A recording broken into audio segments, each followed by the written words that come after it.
Barre. Je coordonne le plaidoyer genre et climat pour WECF, une ONG qui suit la Convention climat depuis plus de 12 ans maintenant. Je suis membre de l'association Climate Chance et impliquée dans l'organisation de ce sommet depuis 2 ans maintenant.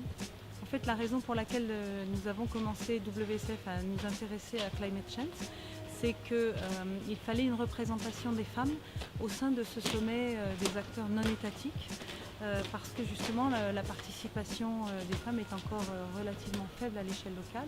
Et en fait, la question du genre se pose très peu encore à l'échelle locale.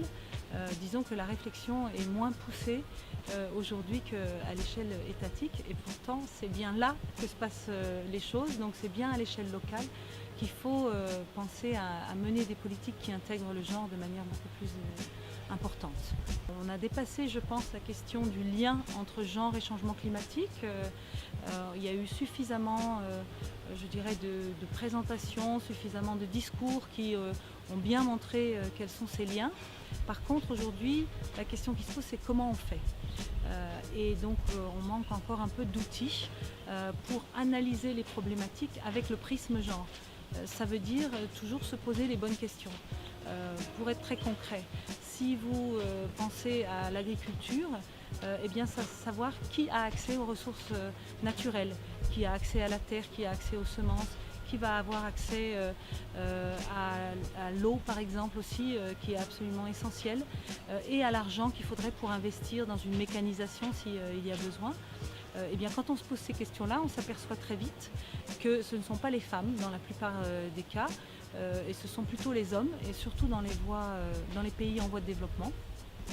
Et donc, si on veut mener des politiques climatiques d'atténuation dans les zones rurales, où il faut trouver des manières de produire qui n'émettent pas de gaz à effet de serre. Les gaz à effet de serre, c'est pas que le pétrole et le charbon, mais aussi les engrais synthétiques par exemple. Eh bien, il faut se poser la question du genre, c'est-à-dire les femmes, ce sont elles les productrices en agriculture.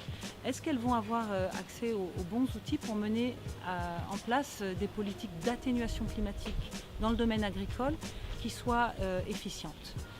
Voilà, et cette question-là, eh bien, on peut se la poser à l'échelle étatique, mais c'est beaucoup plus efficace de se la poser à l'échelle locale, parce que ce sont souvent des élus locaux ou des organismes locaux qui vont avoir la réponse ou qui vont avoir la décision là-dessus.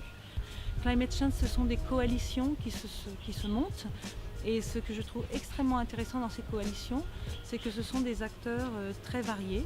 Nous, par exemple, WECF, nous sommes impliqués dans la coalition financement, non pas parce que nous considérons comme des experts de la finance climat, mais parce que nous voulons travailler avec des experts de la finance climat. Donc dans cette coalition sont aussi présentes la CCFLA par exemple de FNDB, comme également I4CE, et puis nous attendons d'autres instances.